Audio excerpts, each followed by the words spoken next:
చిన్నారి జ్ఞానేశ్వరి కేసు రోజు రోజుకు మిస్టరీగా మారుతోంది. 12 రోజులవుతున్నా ఇంకా ఎలాంటి ఆచూకీ దొరకలేదు. పోలీసులు, ఎన్డీఆర్ఎఫ్, ఎస్డీఆర్ఎఫ్ బృందాలు ముమ్మరంగా గాలిస్తున్నా ఆధారాలు లభించడం లేదు. జంతువుల ఉనికిని గుర్తించేందుకు పాప తప్పిపోయిన ప్రాంతంలో 2 బొమ్మలను ఉంచారు. ఆ బొమ్మల్లో మాంసం ముక్కలను పెట్టి జంతువులను ఆకర్షించే ప్రయత్నం చేస్తున్నారు. నిత్యం సీసీ కెమెరాలను పర్యవేక్షిస్తున్నారు. దీనిపై మరింత సమాచారం మా రీజనల్ కోఆర్డినేటర్ మోహన్ అందిస్తారు. ఈ పామాయిల్ తోటలో ఉన్నటువంటి ఈ ప్రాంతంలోనే జాహ్నవి అంటే చిన్నారి జాహ్నవి వచ్చినట్టుగా వెళ్ళినటువంటి ప్రదేశం.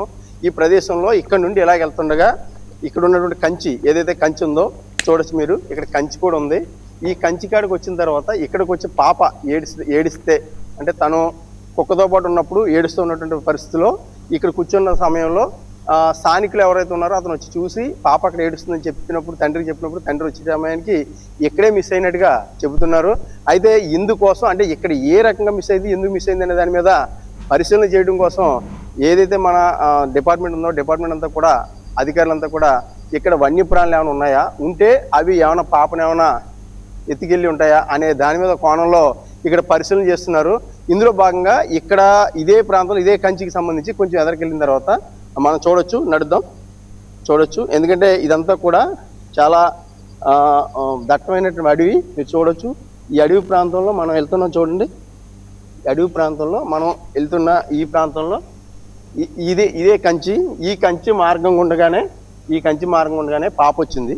పాప వచ్చిన సమయంలో ఈ కంచి అవతల ఉన్నటువంటి ఎవరైతే ఈ స్థానికుడు ఉండో స్థానికుడిగా అంటే నిమ్మకాయలు కోసుకోనికి వచ్చిన సమయంలో పాపని ఇక్కడ గుర్తించాడు. గుర్తించిన సమయంలో పాప ఏడుస్తున్న సమయంలో పాప ఏడుస్తుందని చెప్పి తన దగ్గరికి వచ్చే సమయానికి కుక్క అరవడంతో అతను వెళ్ళిపోయి తండ్రికి చెప్పినటువంటి పరిస్థితి. ఆ చెప్పిన పరిస్థితిలో వచ్చిన 12:30 వచ్చే సమయానికి పాప ఇక్కడ మిస్ అయింది. ఈ మిస్ అయిన సమయంలో ఏం జరిగింది అనేది కూడా ఈ రోజుకి కూడా మిస్టరీగానే మిగిలింది. మిస్టరీగా మిగలటంతో పాటు కనీసం ఎందుకు మిస్ అయింది, ఎలా మిస్ అయింది అనే దాని మీద కూడా ఇప్పటి వరకు కూడా కనీస ఆధారాలు కూడా దొరకపోవడం చాలా బాధాకరం.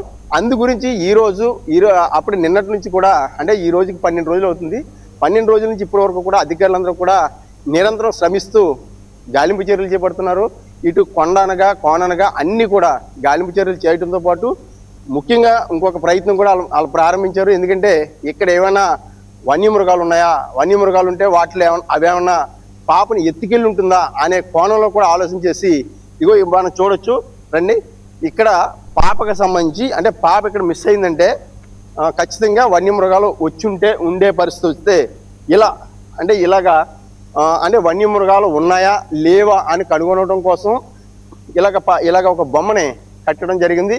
ఈ బొమ్మలో మాంసాన్ని కూడా కట్టి ఇలాగా ఫెన్సింగ్ వేలాడదీశారు. ఎందుకంటే ఈ మాంసం యొక్క స్మెల్కి అంటే వన్యమృగాలు ఇక్కడికి వస్తుంటే ఇక్కడ వన్యమృగాలు ఉన్నాయని, ఆ మృగాల ద్వారా ఏమైనా పాప ఏమైనా దాడికి గురైందా ఏంటనేది తెలియడానికి అవకాశం ఉంటుందనే ఉద్దేశంతో ఇక్కడ ఇది ఏలాడదీయడం జరిగింది. అంటే ఫెన్సింగ్ ఏలాడదీశారు.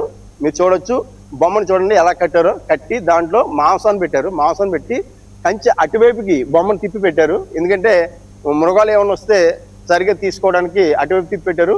ఇక్కడ ఈ ప్రాంతంలో కూడా సీసీ కెమెరాలు అలాగే డ్రోన్ కెమెరాలతో ఇక్కడ పర్యవేక్షణ చేస్తున్నారు. అంటే వన్యమృగాలు ఏమైనా వచ్చుంటే అంటే వాటి కదలికలు ఎలా ఉన్నా ఏంటి అనేది తెలుసుకోవడం కోసం ఈ ప్రయత్నం చేశారు. ఈ ప్రయత్నం కూడా ఫలించాలని చెప్పేసి అంటే ఈ ప్రయత్నంలో కూడా ఏముంది ఏంటి అనేది తెలుసుకోవడం కోసం అటవీ శాఖ అధికారులు అలాగే పోలీస్ సిబ్బంది అంతా కూడా నిమగ్నమై ఉన్నారు. ఖచ్చితంగా ఏది ఏమైనప్పటికీ అన్ని ప్రయత్నాలను చేస్తున్నారు. ప్రయత్నాల్లో భాగంగా ప్రతి కోణం నుంచి కూడా పరిశీలన చేస్తున్నారు. పాప ఆచూకీ కనుక్కునే వరకు కూడా నిరంతరం శ్రమిస్తూనే ఉంటాం.